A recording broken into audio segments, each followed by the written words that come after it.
अगर रायपुर की धरा पर ये कथा हो रही है तो गुड़ियारी श्री हनुमान जी महाराज की कृपा है, इसलिए उन्होंने ये कथा करवाई। कथा भी चुनी श्री हनुमान जी महाराज ने तो चंपेश्वर महादेव की कथा सुनी। कोई साधारण सी कथा नहीं है। राजिम हमारे छत्तीसगढ़ का हरिद्वार है, वो तीर्थ है जिसमें संपूर्ण देवता विराजमान है। कोई साधारण सी धरा नहीं है छत्तीसगढ़ का राजा। और उस राजिम की 5 कोस की यात्रा में पंचकोसी में 5 महादेव विराजमान है और उसमें मूल जो महादेव है वो चंपेश्वर महादेव। कौन कौन गया है राजिम? कौन कौन गया चंपेश्वर महादेव? गए हो आप लोग? बहुत अच्छी बात है, रखिए। तो पंचकोसी यात्रा के अंतर्गत 5 महादेव का हमारे यहाँ पर वर्णन आता है, जो कि छत्तीसगढ़ के पंचकोसी के अंतर्गत श्री फड़िकेश्वर महादेव, दूसरे नंबर पर हैं चंपेश्वर महादेव, तीसरे नंबर पर हैं ब्रह्मेश्वर महादेव, चौथे नंबर पर हैं कोपेश्वर महादेव और 5वें नंबर पर हैं परेश्वर महादेव, पटेश्वर महादेव। ऐसे छत्तीसगढ़ की जो पंचकोसी है, छत्तीसगढ़ में राजिम की जो पंचकोसी है, महानदी की जो पंचकोसी है, उस पंचकोसी में 5 महादेव विराजमान। और पंचकोसी के वो 5 महादेव में जो मूल महादेव का वर्णन किया गया है वो चंपेश्वर महादेव का किया गया।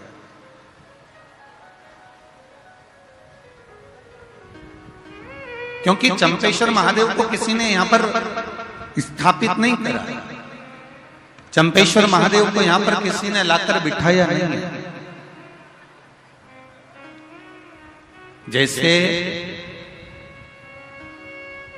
12 ज्योतिर्लिंग में भगवान शिव स्वयं प्रकट हुए हैं, उसी तरह से छत्तीसगढ़ के चंपेश्वर महादेव चंपारण में स्वयं प्रकट हुए हैं। यह कोई साधारण नहीं है। शिव उपासना का, भगवान शंकर की भक्ति का ये 5 दिवस जो हमको मिला हुआ है शिव महापुराण के रूप में, उस कथा को हम अपनी जिंदगी में उतार कर चलते हैं।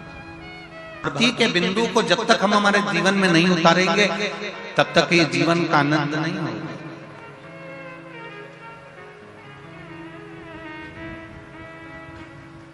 हर समस्या का हल,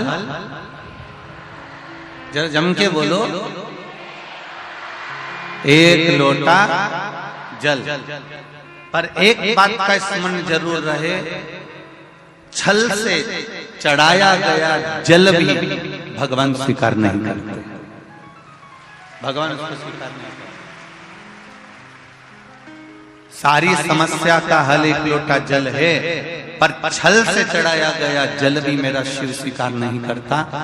आप भगवान को रिझाने के लिए, देवाधिदेव महादेव को रिझाने के लिए, आप भगवान शिव को रिझाने के लिए, भगवान की अविरल भक्ति में डूबने के लिए, जैसे मेरे शंकर, जैसे मेरे ओगरदानी, जैसे मेरे भोले, जैसे मेरे शिव एक सरलता का भाव रखते हैं, ऐसी सरलता का भाव आप में होना चाहिए। भगवान की अविरल भक्ति का क्या भाव होना चाहिए, भगवान की अविरल भक्ति का क्या तत्व होना चाहिए, ये शिव भक्ति से हमको मालूम होना चाहिए। देखो, जमीन रोड पर अगर किसी का घर होता है ना तो उसकी बहुत कीमत होती है, और गली कूचे में होता है तो उसकी कोई कीमत नहीं होती। बोलो रे रायपुर वालों, सही है ना जी? जी, रोड पर अगर किसी का घर होगा तो उसकी कीमत होगी, रोड पर अगर किसी की जमीन होगी, खेत होगा, प्लाट होगा तो उसकी कीमत होगी। पर शिव पुराण कहती है इंसान अगर रोड पर होगा तो उसकी कोई कीमत नहीं होगी, ये निश्चित। जमीन की कीमत रोड के किनारे हो सकती है, प्लाट की कीमत रोड के किनारे हो सकती है, मकान की कीमत रोड के किनारे हो सकती है, पर मनुष्य की कीमत रोड पर नहीं होती। शिव महापुराण की कथा कहती है एक मक्खी सब्जी पर बैठी और तुल गई तो 2 रुपए किलो के भाव में सब्जी की कोई कीमत नहीं होगी, उस मक्खी की कोई कीमत नहीं होगी। कबाड़े के ऊपर बैठकर तुल गई तो उस मक्खी की कोई कीमत नहीं होगी। पर वही मक्खी अगर सोने के ऊपर रखा जाए और सुनार सोना तोल रहा हो और मक्खी उस पर बैठ जाए तो वो मक्खी भी 5,000 रुपए की हो जाएगी। ये निश्चित है, उसकी कीमत बढ़ जाएगी। मक्खी अगर तुलते समय सब्जी पर बैठी है तो उसकी कोई कीमत नहीं है। मक्खी तुलते समय अगर किराने के सामान पर बैठी है तो उसकी कोई कीमत नहीं है। मक्खी तुलते हुए कबाड़े के सामान पर बैठी है तो उसकी कोई कीमत नहीं है। और वही मक्खी अगर सोने पर सोना तुल रहा है और उस पर अगर मक्खी बैठ गई है तो वो मक्खी की कीमत भी अपने आप बढ़ जाएगी। उसी तरह आप किस जगह पर बैठ रहे हो, किस चौराहे पर बैठ रहे हो, किस पान की दुकान पर जाकर बैठ रहे हो, किस गुमठी पर जाकर बैठ रहे हो, किस पेड़ के नीचे जाकर बैठ रहे हो, किस रोड पर जाकर बैठ रहे हो, उसकी कीमत नहीं है। शिव महापुराण की कथा कहती है जब हम भगवान की शरणागति में, सत्संग में या शिव महापुराण में जाकर बैठते हैं तो ये शरीर की भी कीमत बढ़ जाती है और आत्मा की भी कीमत बढ़ जाती है। इसकी कीमत बड़ी है, ये शरीर की कीमत भी बढ़ी और आत्मा की कीमत भी बढ़ी। हम जब भजन करने बैठे, हम जब स्मरण करने बैठे, आप उठाकर देखिए, इतने शास्त्रों को, इतने प्रमाणों को हमारे उठाकर देखिएगा। रामकृष्ण परमहंस जी को देखिए, चैतन्य महाप्रभु जी को देखिए, श्री महावीर स्वामी जी को देखिए, गौतम बुद्ध जी को देखिए, नामदेव जी, तुकाराम जी, मीराबाई, कर्माबाई, मुक्ताबाई, नरसिंह मेहता, प्रहलाद, इनका यदि स्मरण करेंगे तो इन्होंने अपने शरीर की कीमत को बढ़ा लिया भगवान का भजन, इन्होंने शरीर की कीमत को बढ़ा लिया भगवती स्मरण, इन्होंने शरीर की कीमत को बढ़ा लिया भगवत नाम का जप। शरीर की कीमत को हम जाने कितना मूल्यवान ये शरीर दिया है और उसके बाद भी हम अगर रोएं, उसके बाद भी हमारे नैनों में जल भर जाए कि मैं तो बहुत गरीब हूं, या मेरा शरीर बेकार है, या भगवान ने मुझे जबरदस्ती पैदा कर दिया, भगवान ने यूं ही मुझे जन्म दे दिया। एक बात बहुत अच्छे से याद रखना, पहले भी कथा में कही, आज फिर कहते हैं, यहाँ जितनी मेरी बहनें बैठी हुई हैं, जितनी माताएं बैठी हुई हैं, जितने भाई लोग बैठे हुए हैं और जितने भी बांधव लोग यहाँ बैठे हुए हैं, आप सोने वाले कमरे में या अपने कक्ष के अंदर कोई भी अटाला चीज नहीं रखते। तुम अपनी अलमारी में हमेशा अच्छी चीज ही रखते हो, कीमती चीज ही रखते हो। जब तुम अपने कमरे में, तुम अपनी अलमारी में, तुम अपने कक्ष में, तुम अपने मकान में कोई भी अटाला सामान नहीं रखते तो जरा विचार करिए, ये पृथ्वी पूरी की पूरी मेरे महादेव का घर है। जब आप अटाला सामान नहीं रखते तो मेरा महादेव किसी फालतू को इस पृथ्वी पर क्यों रखेगा? जरा विचार करो। अगर भगवान ने जन्म दिया है, मृत्यु लोक में आए हो, पृथ्वी पर जन्म हुआ है, तो तुम्हें कीमत वाला बनाकर मेरे परमात्मा ने भेजा। ऐसा कोई मनुष्य, ऐसा कोई मानव, ऐसा कोई पृथ्वी मनुष्य जन्म नहीं लेता जिसको भगवान कीमत वाला बनाकर नहीं पैदा करता। बस आपको निखरने की जरूरत है। दुनिया की ठोकरें खाकर अपना कर्म करते करते और कर्म को प्रधान मानकर जो आगे बढ़ता चले जाता है, मेहनत करता चले जाता है, वो एक दिन आगे बढ़कर उन्नति की सीढ़ी पर चढ़ ही जाता है। पहले कर्म को प्रधान मानना।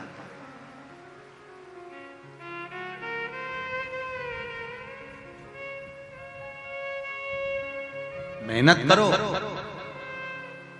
कहीं इधर उधर मत पड़ी जाना, नहीं तो लोग कहेंगे कहीं का बाबा जोगी मिल जाए और कह दे कि तुम मेरे पास में आ जाओ, मैं तुमको गड़ा हुआ धन दे दूंगा, निकाल के हंडा दे दूंगा।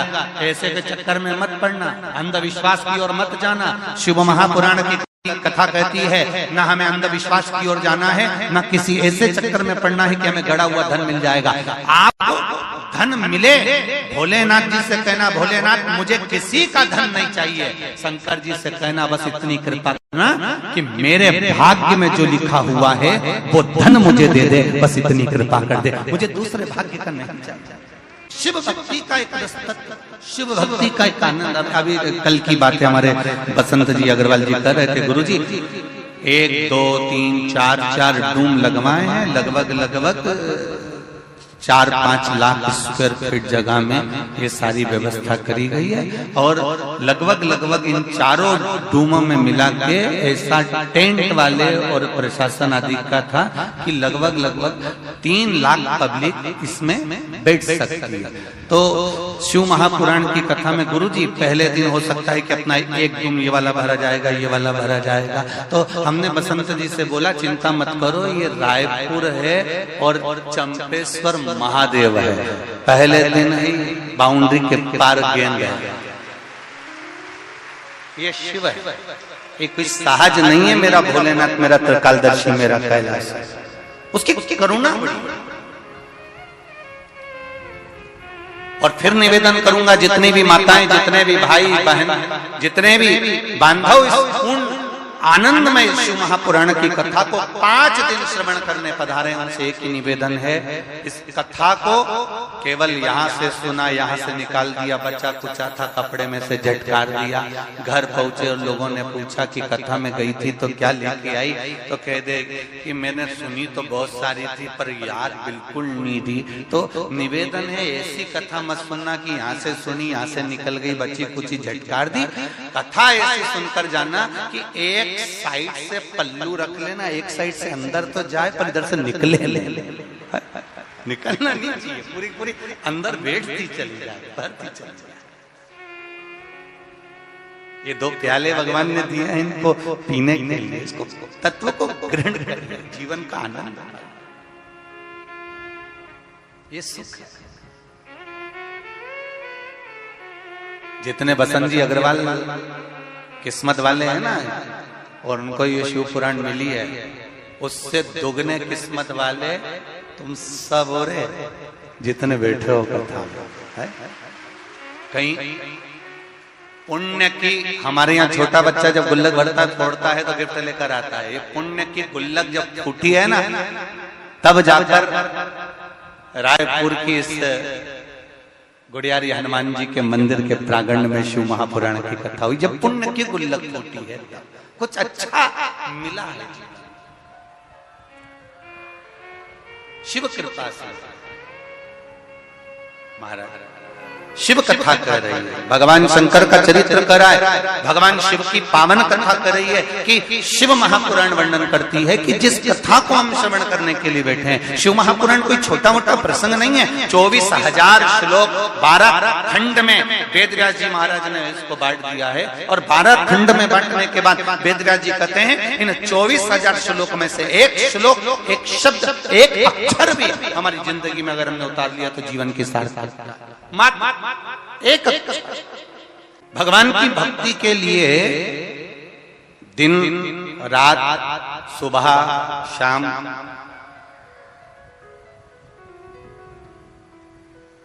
कौन सी अवस्था, कौन सा समय, कौन सी घड़ी, कौन सा पल हम भगवान का भजन करें कि भगवान हमारा हो जाए।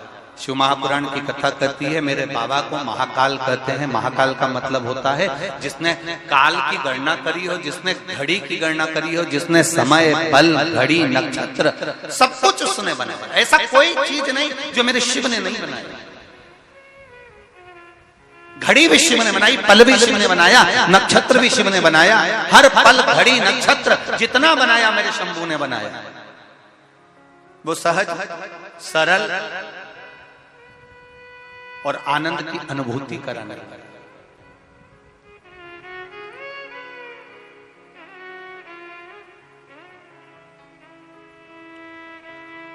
वो निश्चितता सुख देने वाला, इसीलिए हम लोग उसको बारंबार आनंद के साथ में उसको पुकारा करते हैं। महाराज भगवान शिव का स्मरण हम बारंबार किया करते हैं, बारंबार।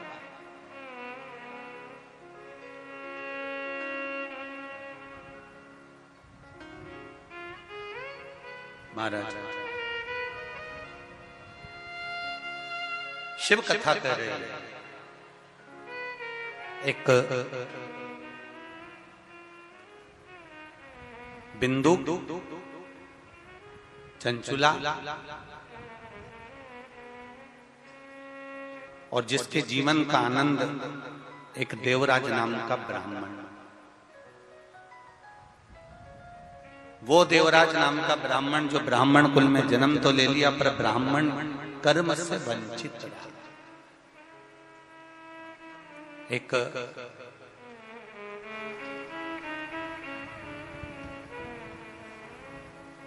ब्राह्मण के कुल में अगर जन्म मिला है तो आप भगवत स्मरण अवश्य करिए और गलत कर्म से बचने का प्रयास करिए। जितने लोग आस्था चैनल पर कथा सुन रहे हैं, जितने फेसबुक यूट्यूब पर कथा सुन रहे हैं और जितने लोग इस रायपुर की पावन धरा पर इस शिव महापुराण की कथा को सुन रहे हैं, उनसे एक ही निवेदन रहेगा, चाहे ब्राह्मण हो, चाहे क्षत्रिय हो, चाहे वैश्य हो, चाहे शूद्र हो, आप जिस वर्ण के अंतर्गत, ये सब तो ब्राह्मण क्षत्रिय वैश्य और शूद्र का वर्ण तो हम निश्चित करें हैं, पर परमात्मा के यहां से जब जन्म हुआ, मेरे देव अधिदेव महादेव ने जब अपना अर्धनारीश्वर स्वरूप का दर्शन ब्रह्मा जी को कराया, तो ब्रह्मदेव को दर्शन कराकर भगवान ने ये नहीं कहा कि तुम्हें ब्राह्मण बनाना है कि क्षत्रिय बनाना है कि वैश्य बनाना है कि शूद्र बनाना है। भगवान ने तो केवल अर्धनारीश्वर स्वरूप का दर्शन देकर कह दिया कि तुम्हें पुरुष और स्त्री का निर्माण, पुरुष और स्त्री का निर्माण।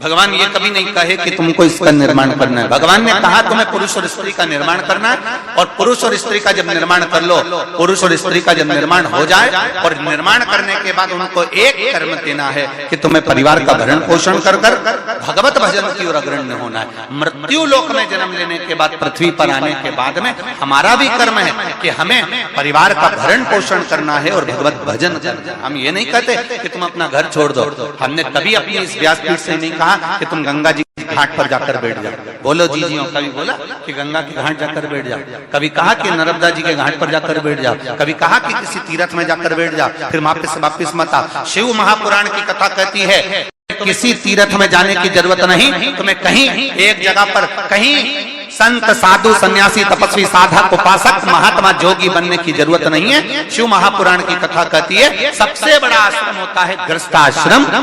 घर में रहो, परिवार में रहो, कुटुंब में रहो, और उस परिवार में रहकर अगर तुम थोड़ा सा भी भगवान का भजन कर लोगे, एक लोटा जल भी अगर शिव को चढ़ा लोगे, और निश्चित है शिव तुमको मिल जाएगा, ज्यादा कहीं जाने की जरूरत नहीं।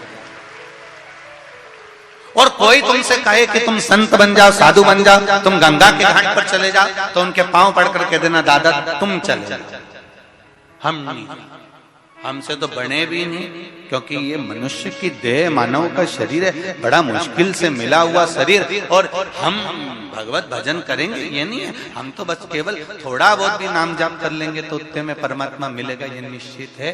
बिल्कुल निश्चितता है कि थोड़े से भजन से परमात्मा प्रकट हो जाता है। युग में केवल नाम की आधारशिला। आप कलयुग के अंतर्गत भगवान के भजन का, स्मरण का, मंत्र जाप का, नाम जाप का जितना स्मरण कर सकते हो उतना करो।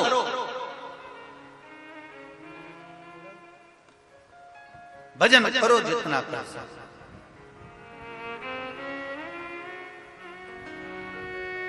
उसकी भक्ति में डूबे। देवराज नाम का ब्राह्मण, ब्राह्मण कुल में जन्म लेने के बाद ब्राह्मण कर्म श्रेष्ठ ना करता है।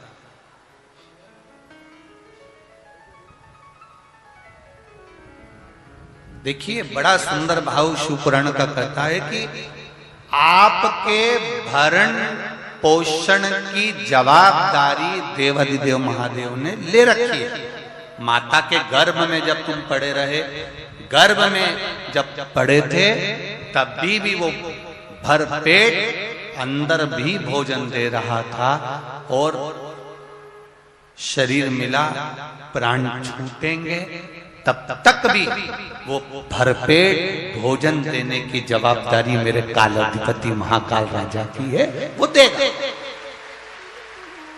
उसका नाम है विश्वनाथ। क्या नाम है? विश्वनाथ। अच्छा एक बात समझ में नहीं आती रे, छत्तीसगढ़ वाले तुम भी बताना, अगर तुम्हारे समझ में आ जाए तो बताना। इनको कहते विश्वनाथ, द्वारकानाथ, जगन्नाथ, बद्रीनाथ, केदारनाथ, सोमनाथ। अब इतना सारा नाथ ही नाथ है, मतलब ये निश्चित है कि जब अपन पैदा हुए थे, जब माता के गर्भ में पड़े हुए थे, तब अपन अनाथ थे, और जब अपने को ये सब नाथ मिले तब अपना जीवन सार्थक हो पाया, ये निश्चित है।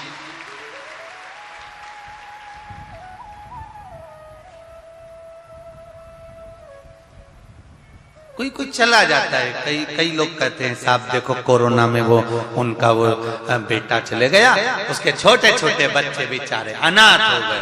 तुम कैसे कह देते हो अनाथ हो गए? कोई मरा और तुमने जाकर कह दिया बताओ भाई उसके बच्चे अनाथ हो गए। अरे तुम्हें कहने से पहले विचार करना चाहिए कि हम उस परमात्मा को शब्द कह रहे हैं। किसी के जाने से कोई अनाथ नहीं होता। शिवजी कहते हैं माता के गर्भ में जब तू था तब भी विश्वनाथ, द्वारकानाथ, सोमनाथ, केदारनाथ तेरे साथ था, और अगर कोई चला गया उसके जाने से तू अनाथ नहीं हुआ है। जब तक तू पृथ्वी पर है तब तक तेरे मस्तक पर विश्वनाथ है, तो फिर चिंता ही क्या? हम क्यों कहें कि वो अनाथ हो गया? हम क्यों कहें कि वो अनाथ है? उसका कोई नहीं, बेचारा अकेला, ऐसा हो गया वैसा हो गया। नहीं नहीं, वो अनाथ है ही नहीं, उसके साथ विश्वनाथ, उसके साथ द्वारकानाथ। और ये छत्तीसगढ़ की भूमि कह रही है, प्रमाण दे रही है छत्तीसगढ़ की भूमि, जिसका कोई नहीं उसका तो शंभू है यार, क्यों चिंता? ये छत्तीसगढ़ की भूमि है।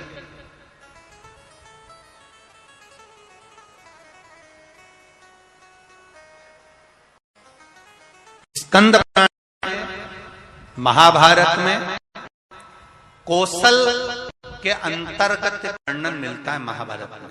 ये छत्तीसगढ़ कौशल देश के अंतर्गत आता था।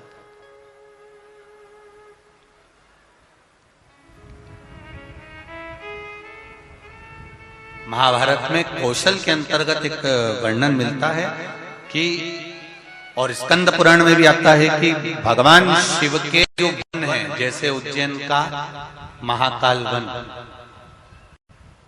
काशी में जम के बोलो नंदन वन, ऐसे शिव जी के जो वन बताए हैं उन वनों में एक वन है जिसका नाम है चंपा वन। क्या नाम है?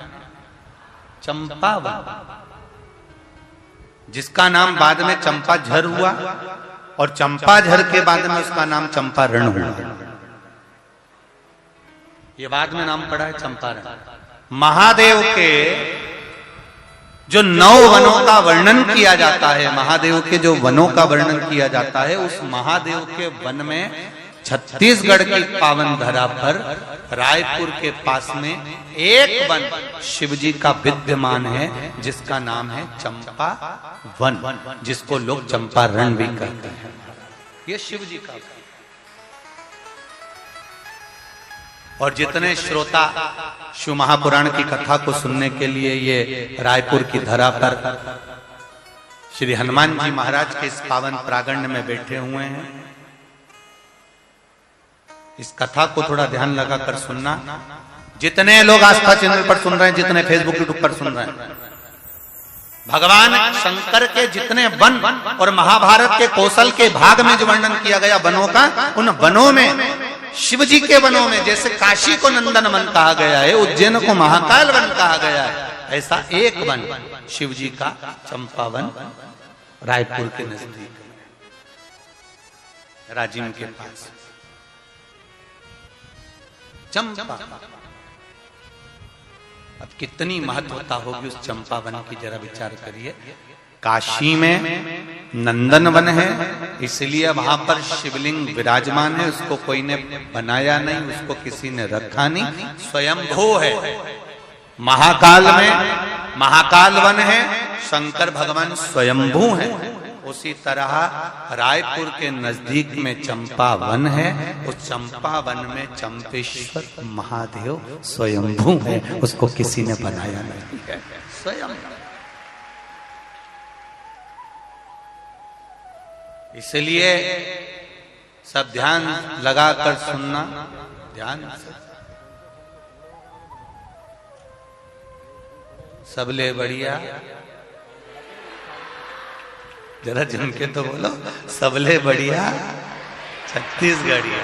इसलिए छत्तीसगढ़ वालों के धान के कटोरे में एक वन, जो इतना सुंदर वन है, जिस वन में जीव जंतु जानवर पशु पक्षी जो रहता था वो एक दूसरे को कष्ट नहीं देता था, एक दूसरे को कष्ट नहीं देता। आज भी छत्तीसगढ़ का एक आनंद है।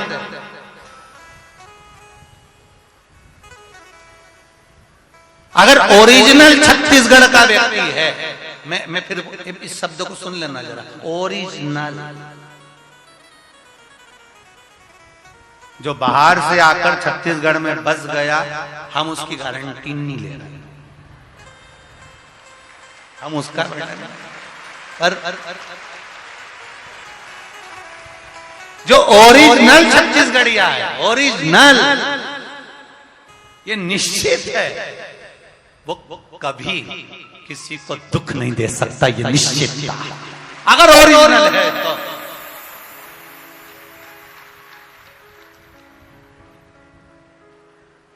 अब आजकल का जमाना में तो डुप्लीकेट तो घना सारा हो गया, तुम कहीं करोगे तो डुप्लीकेट तो चलता रहता है। पर नकली नोट कितने भी ओरिजिनल नोट की गड्डी में फंसा दो, एक आध बार चल सकता है, पर बार बार नहीं चल सकता। इसलिए ओरिजिनल होता है, इसलिए ओरिजिनल छत्तीसगढ़िया पहचान में आ जाता है कि ये ओरिजिनल है, ये दुख नहीं दे सकता, ये कष्ट नहीं दे सकता।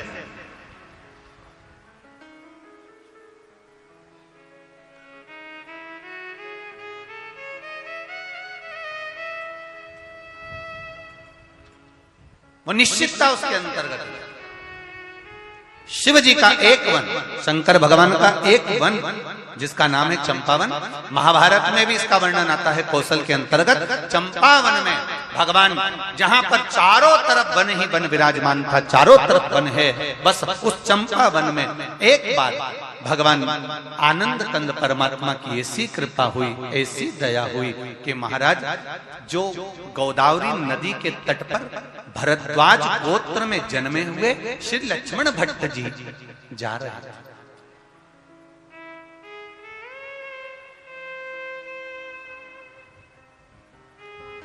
जिनकी धर्म पत्नी का नाम था इल्मगारू।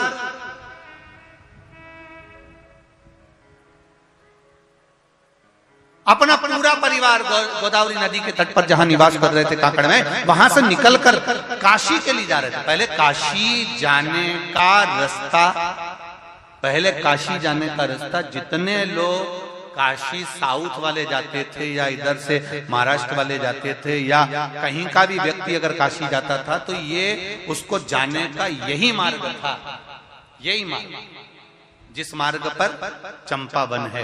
काशी जाने वाला पहले चंपावन के क्षेत्र में रुकता हुआ फिर जाता था। अब ये इल्मगारू के साथ में लक्ष्मण भट्ट जी और उनका पूरा परिवार भगवान शिव की भक्ति को धारण करते हुए, ब्राह्मण परिवार है, शिव भजन करता हुआ उन्होंने संकल्प लिया। लक्ष्मण भट्ट जी ने, श्री लक्ष्मण भट्ट जी ने संकल्प लिया, 1.25 लाख ब्राह्मण को काशी में जाकर भोजन कराना है। 1.25 लाख ब्राह्मण को भोजन कराने का सामान लेकर, सामग्री लेकर, गाड़ी में भरकर, बैलगाड़ियों में भरकर, और सारे अपने ब्राह्मण परिवारों के साथ में, सारे भरद्वाजों के साथ में चल दिए और सारे नगरवासी भी उनके साथ जा रहे हैं। भगवत स्मरण करते करते पैदल चल रहे हैं, कोई गाड़ी से चल रहा है, भजन करते करते आराम से चलते चलते ये चंपावन के नजदीक में पहुंच गए।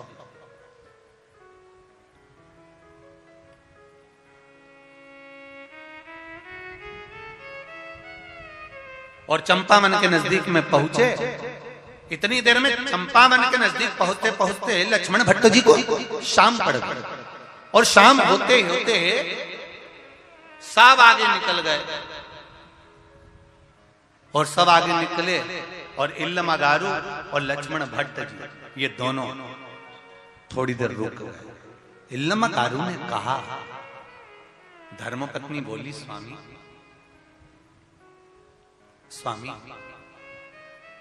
हाँ बोलो क्या बात है? मैं गर्भस्थ हूं और मुझे ऐसा लग रहा है कि मुझे अब प्रसव पीड़ा हो गई है, और इस प्रसव पीड़ा के कारणवश मैं तकलीफ पा सकती हूं। लक्ष्मण भट्ट जी ने कहा, इल्लमा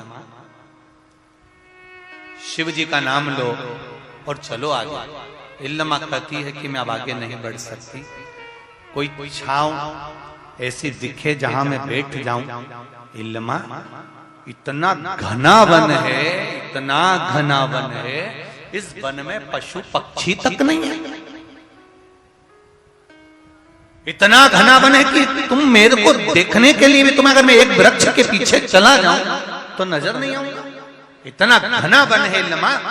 लक्ष्मण भट्ट जी कह रहे हैं, इल्लमा फिर कह रहा हूं तुमको, अपन आगे चलते हैं, आगे कोई गांव आ जाएगा, नगर आ जाएगा, अपन वहां रुक जाएंगे। इल्लमा कहती है, स्वामी मैं अब एक कदम भी नहीं चलती। और इल्लमागारू ने उसी समय पर देखा कि एक शमी का पेड़ था, और शमी के वृक्ष के नीचे इल्लमागारू बैठ गई। अब जरा ध्यान देना, आपको पहले कथा में कहा है, एक शमी का पौधा, बेलपत्री का पौधा, आंवले का पौधा, पीपल का पौधा, बट का पौधा, ये सारे जो पौधों का वर्णन हमने पहले की कथाओं में करा है, उसको जरा ध्यान से सुनना, जरा ध्यान देकर उसका स्मरण करना।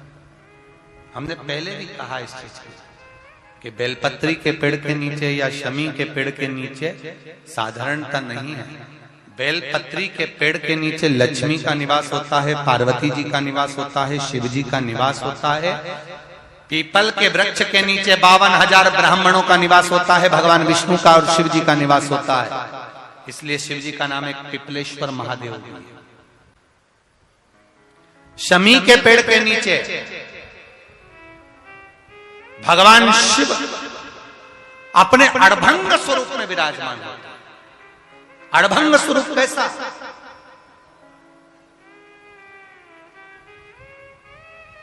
हम क्यों कहते हैं कि आप लोगों को भी पहले कहा, शमी का जो पत्ता होता है, देखा है शमी का जो पत्ता होता है, हम पहले भी कथा में कहा है, जो व्यक्ति मदिरा में डूबा रहता है, नशे में डूबा रहता है, जो व्यक्ति बहुत ज्यादा मात्रा में ये तंबाकू, गुटखा या पाउच आदि खाता रहता है और उसका गुटखा पाउच छूटने को ही तैयार नहीं होता, वो बेचारा प्रयास करता है, ऐसा नहीं है कि नहीं करता।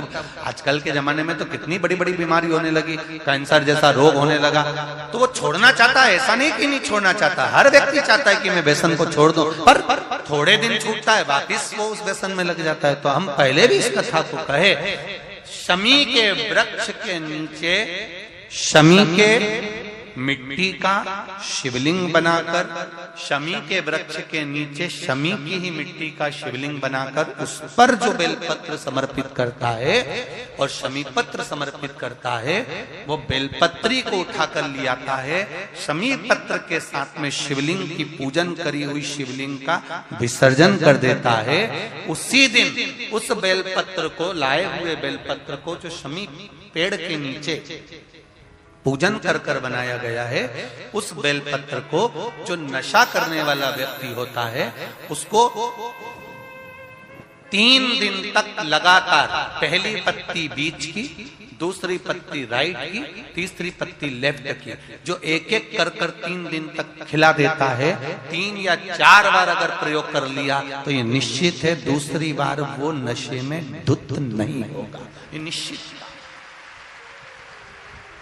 शमी वृक्ष जो शंकर भगवान का अड़भंग स्वरूप जहां विराजमान,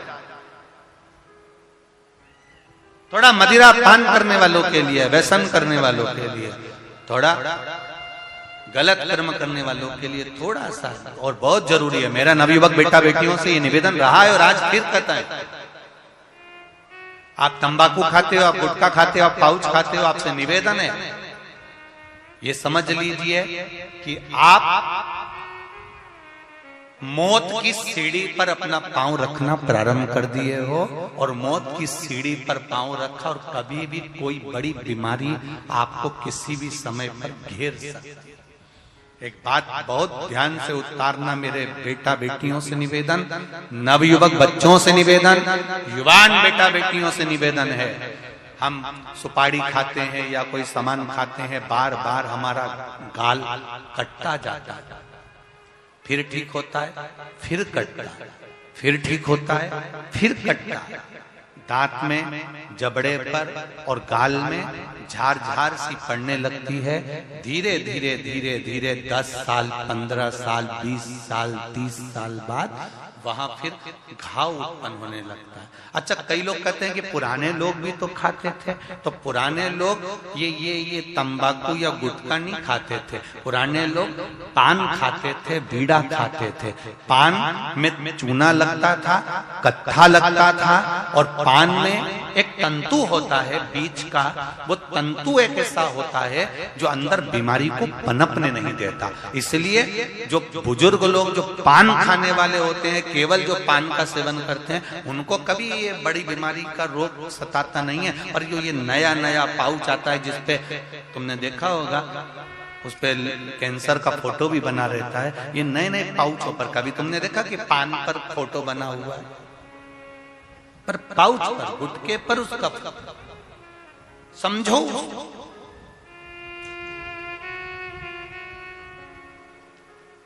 तो कौन से वृक्ष के नीचे पूजन करना है? जम के बोलिए जरा, जम के बोलो जरा। शमी वृक्ष के नीचे। रायपुर वालों को जो कथा मिली है, बड़े ध्यान से सुनना ये कथा,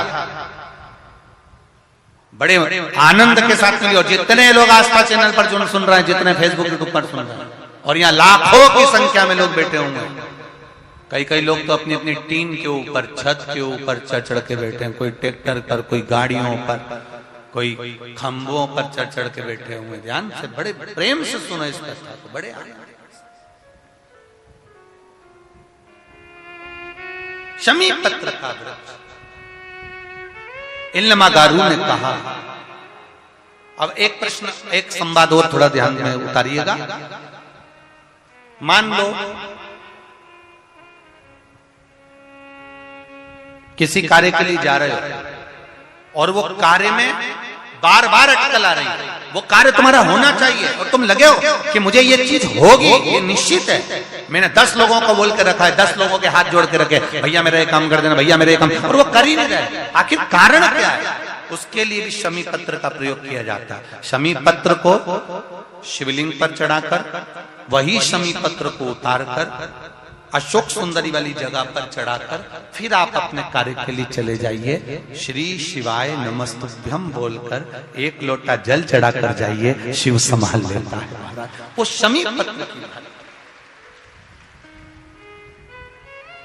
और शमी के वृक्ष ने क्या कृपा करी, अभी ये छत्तीसगढ़ की ये कथा कर रही है, ये धान के कटोरे की ये कथा वर्णन कर रही है।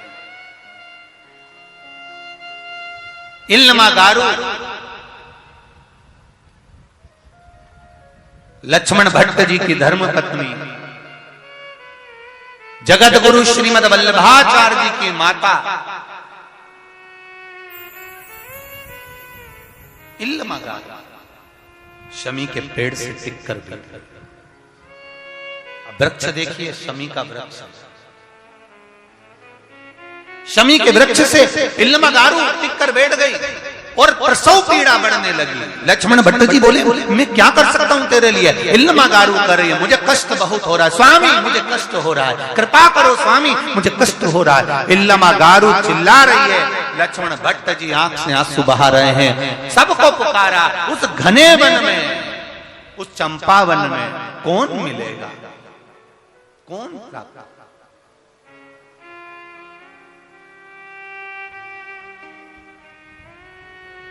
प्रसव पीड़ा बढ़ती चली गई। शाम सारे के सारे जितने लोग साथ में काशी जा रहे थे सब आगे के नगर में पहुंच गए। आगे के नगर में पहुंचे और इल्लमागारू और लक्ष्मण भट्ट जी वहीं शमी के पेड़ के नीचे रुके। चारों तरफ वन ही वन है और इल्लमागारू के नेत्रों में जल। प्रसव पीड़ा बढ़ती चली जा रही है, बढ़ती गई। लक्ष्मण भट्ट जी बेचैन हो गए। पत्नी की दशा देखकर मैं क्या कर सकता हूँ। तभी समय बीता, रात्रि होने लगी और अंधेरा बढ़ गया। अंधेरा हुआ, अंधेरा होते हुए जब प्रसव पीड़ा बढ़ी, उस प्रसव पीड़ा के बढ़ते ही एक बच्चे का जन्म हो गया, एक बेटे का जन्म हुआ। तो लक्ष्मण भट्ट जी कहते हैं कि अभी तो आपको 9वां महीना होने में समय था इल्लमागारू। 8 मासा 8वें महीने में बच्चे का जन्म हो गया और 8वें महीने में बच्चे का जन्म हुआ। जब लक्ष्मण भट्ट जी के हाथ में बच्चा दिया है इल्लमागारू ने, जब पुत्र दिया है, तो लक्ष्मण भट्ट जी कहते हैं इल्लमा इसमें तो प्राण नहीं है, इसकी श्वास नहीं चल रही है, इसकी धड़कन कार्य नहीं कर रही है, ये मर चुका है, इसके प्राण छूट गए इल्लमा।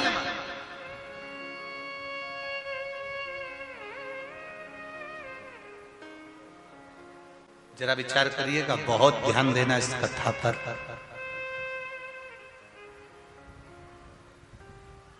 दुनिया के लोग कहते हैं कि हमें बहुत कष्ट है। शिव महापुराण की कथा कहती है मनुष्य का शरीर कष्ट को भोगने के लिए ही मिला है। कौन सुखी संसार में? कौन सुखी?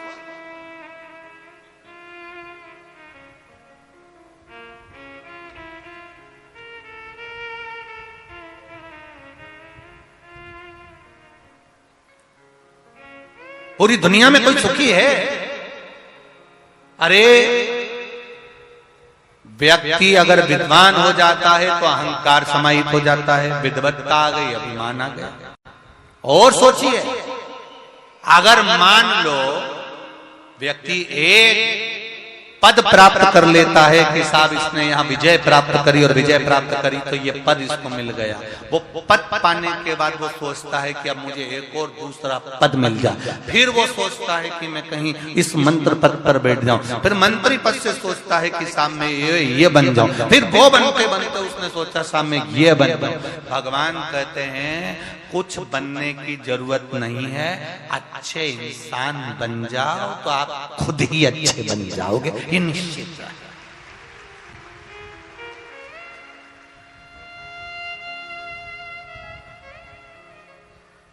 हम पहले भी कथा में कहे, आज फिर कह रहे हैं, आप लोग थोड़ा ध्यान से सुनना, बहुत ध्यान देना इस प्रसंग पर। आप अच्छे इंसान बन जाओ। हम हमारे बच्चों से कहते हैं देख लो श्रवण कुमार को, हम अपने बच्चों से कहते हैं बनना है तो उनके जैसे बनो, हम अपने बच्चों से कहते हैं उसके जैसे बनो, हम अपने बच्चों से कहते हैं उसके जैसे बनो। शिव महापुराण की कथा कहती है आप अपने बच्चों को ये मत कहो कि उसके जैसे बनो, अपने बच्चों को ये कहो कि तुम ऐसे बनो कि आने वाली पीढ़ी कहे कि इसके जैसे बनो। तुम अपने बच्चों को वो बनाने का प्रयास करो।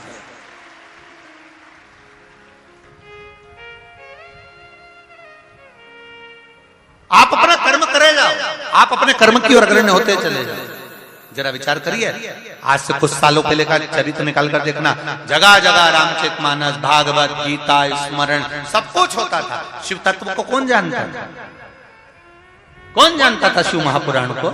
शिव पुराण होती है, शिव पुराण की कथा होती है, शिव पुराण का चरित्र होता है, कौन जानता था? पर धीरे धीरे धीरे धीरे शिव महापुराण का जब विस्तार होते चले गया, लोगों के हृदय में शंकर की कथा बैठती चली गई, तो धीरे धीरे वक्ताओं ने भी, अब तो ढेर, तुम जब टीवी खोलोगे तब कोई ना कोई शिव महापुराण की कथा बाचता हुआ मिल जाएगा। शिव पुराण ने अपना विस्तार कर लिया। आप बनो, कई लोग कहते हैं उनके जैसे बनो, उनके जैसे बनो। आप अपने बच्चों को ज्ञान दीजिए कि ऐसा बनो कि तुम्हें देखकर दूसरे घर के माता पिता कहें कि इनके जैसे बनो। अपने बच्चों को ज्ञान उपदेश दो।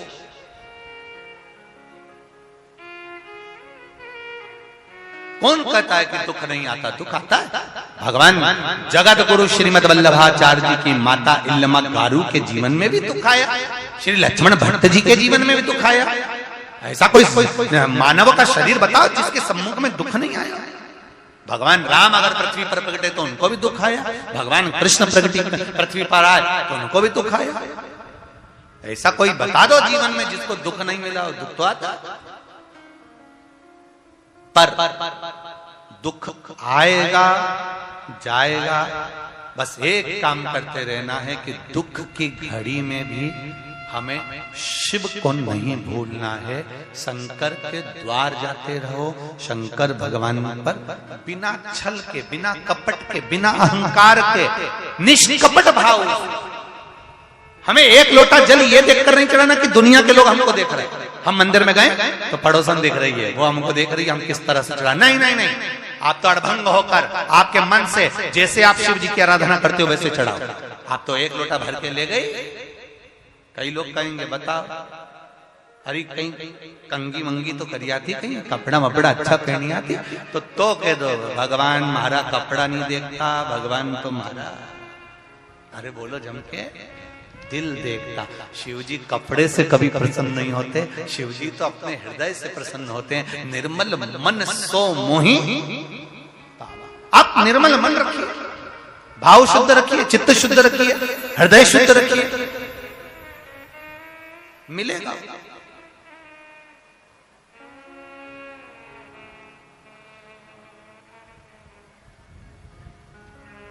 दूसरे को दिखाकर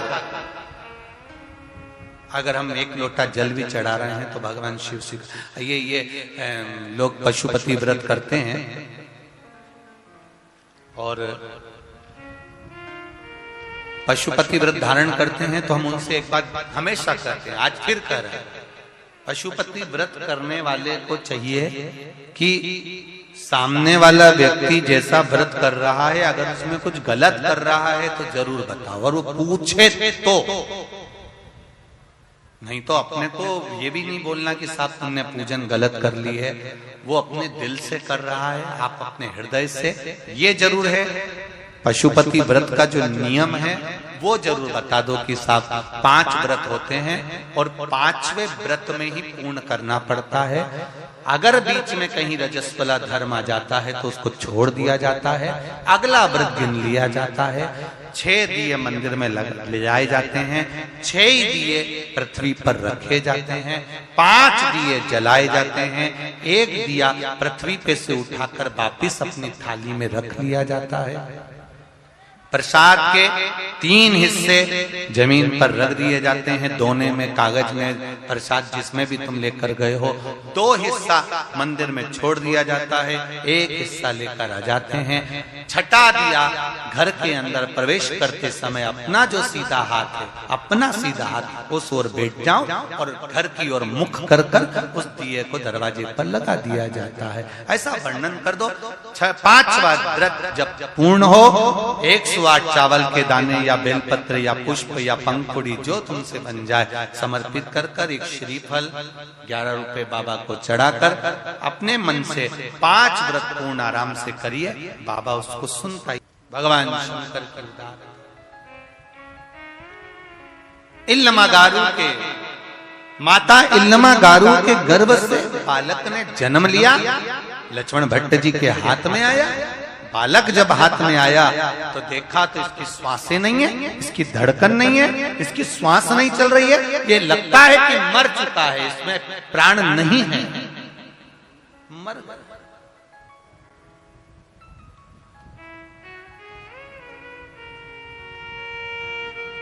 इतना सुंदर कहा है, जरा ध्यान दीजिएगा। शिव महापुराण की कथा कहती है,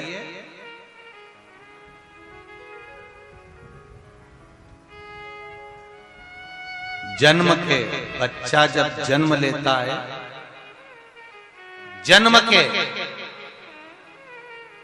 1 महीने पहले अगर 1 लोटा जल शमी पत्र समर्पित कर कर शिव जी पर चढ़ा दिया जाता है तो नारी के गर्भ से जो बच्चा होता है वो कभी विकलांग नहीं हो सकता, मंदबुद्धि नहीं हो सकता, विवेकवान। शरीर कष्टवान बच्चा जन्म नहीं ले सकता। और यदि शिव मंदिर नहीं है नजदीक में, शंकर का मंदिर भी नहीं है नजदीक में, तो शमी के पेड़ के नीचे एक लोटा जल चढ़ाकर उसका भी स्मरण किया। शमी के वृक्ष की महत्वता ये चंपावन की भूमि कर रही है, रायपुर छत्तीसगढ़ की ये पावन धरा कर रही है। ये शमी वृक्ष की महत्वता दिखा।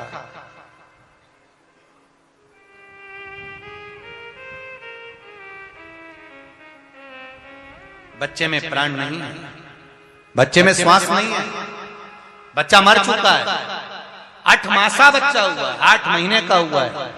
लक्ष्मण भट्ट जी ने अपनी पत्नी को कहा, इल्लमागारू ने कहा, स्वामी ये आपका पुत्र है, लीजिए। लक्ष्मण भट्ट जी ने हाथ में लिया। चंपावन की भूमि, लक्ष्मण भट्ट जी के हाथ में जब पुत्र आया, पुत्र को देखा तो इसमें श्वास नहीं, धड़कन नहीं, बहुत उसके शरीर को लक्ष्मण भट्ट जी ने हाथ लगाया, हृदय पर हाथ फेरा, पीठ पर हाथ फेरा, बच्चे को लटका कर देखा पर उसके अंदर प्राण नहीं है। जानकर लक्ष्मण भट्ट जी इल्लमागारू से क्या कहते, अपनी पत्नी को ये बोलना बड़ा कठिन है कि ये पुत्र मर चुका।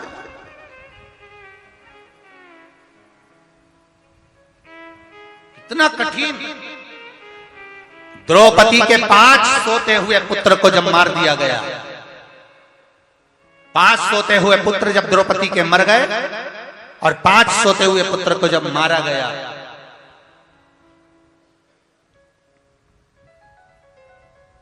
तब द्रौपदी की दशा क्या थी? चीख पड़ी थी द्रौपदी, रो पड़ी थी द्रौपदी, द्रौपदी ने आवाज लगा दी थी, स्वामी स्वामी स्वामी करते करते चिल्लाती हुई गई पांडवों के पास में, मेरे पति मेरे पुत्र का दशा देखी। पूछा क्या हो गया? अश्वत्थामा सोते पुत्रों का वध। आंखों में जल जाता था।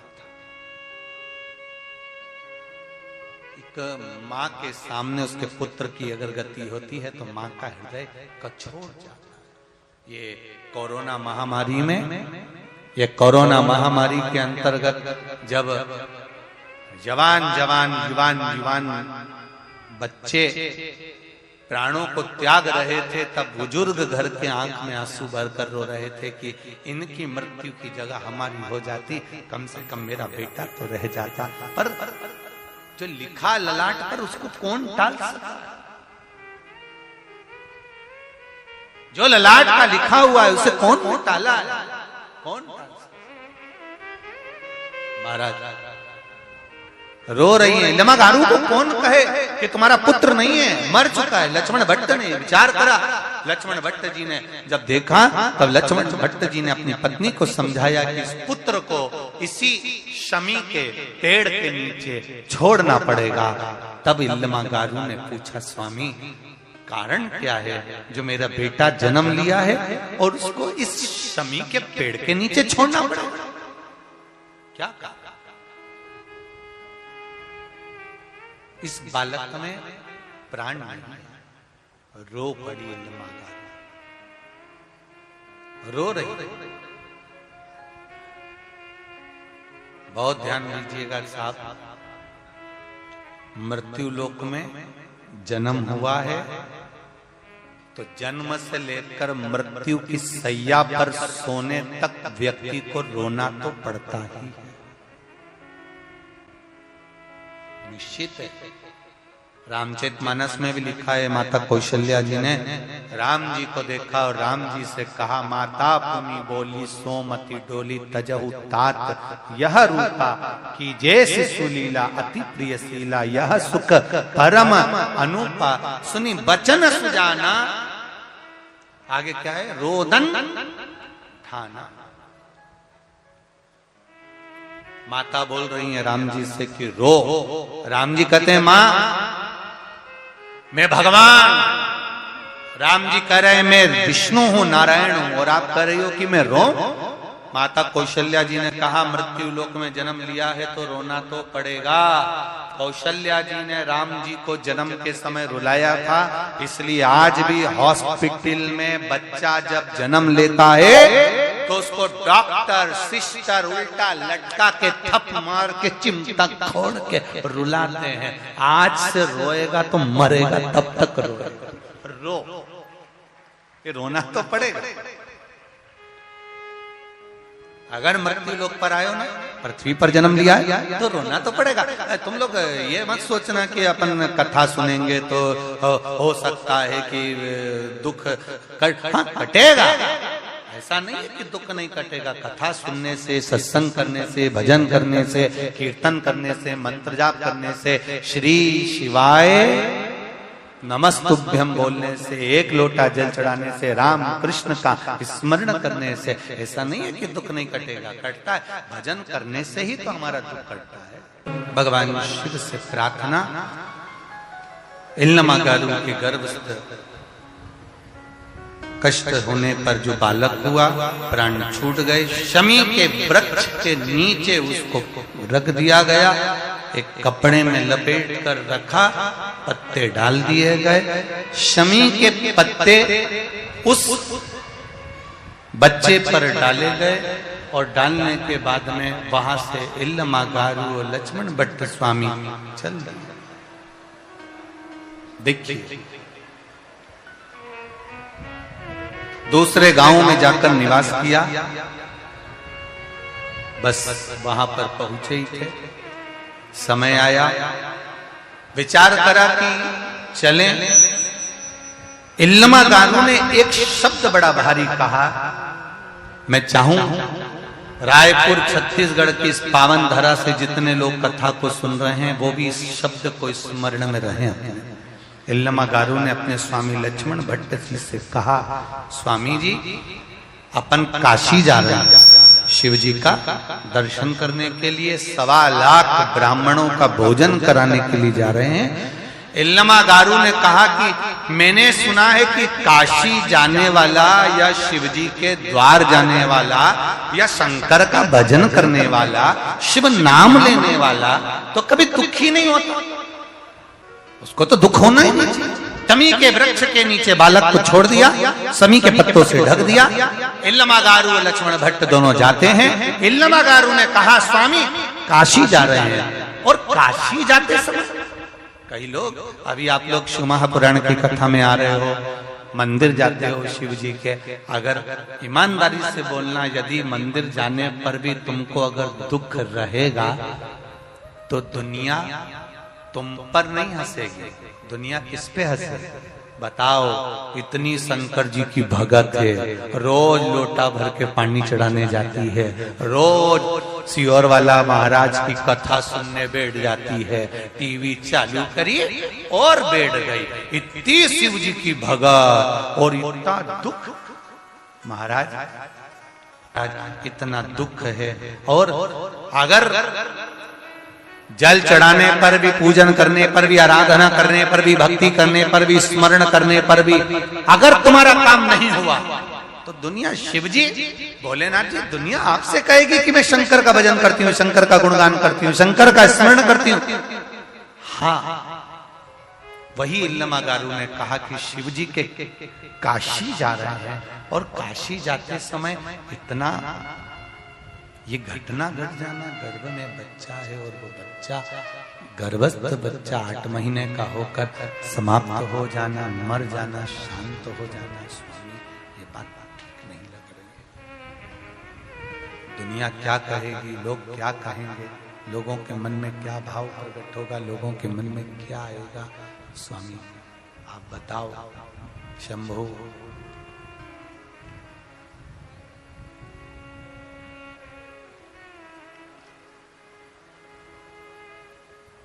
लोगों के मन में क्या भाव प्रकट होगा, लोग क्या कहेंगे। तब लक्ष्मण भट्ट जी ने कहा तुम्हारा पुत्र मर चुका है, जन्म मरण परण तीन शिव जी के हाथ में।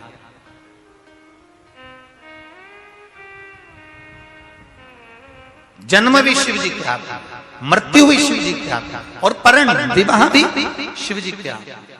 तुम्हारा बेटा मर चुका है, अब तुम्हें इसका स्मरण नहीं करना, क्यों दुख कर रही? इल्लमागारू ने एक शब्द कह दिया, स्वामी बेटा मरा, उसका दुख नहीं है, बेटा मरा दुख नहीं, दुख इस बात का है कि शंकर जी के मंदिर काशी जा रहे हैं, शिव जी को जल चढ़ाने जा रहे हैं, 1.25 लाख ब्राह्मण का भोजन कराने जा रहे हैं, और ऐसा शुभ कर्म करने पर अगर बेटा चले गया तो लोग मुझे नहीं कहेंगे, मेरा विश्वास कहीं टूट ना जाए, मेरा भरोसा ना टूटे, मेरा विश्वास ना टूटे, बस बात आती है।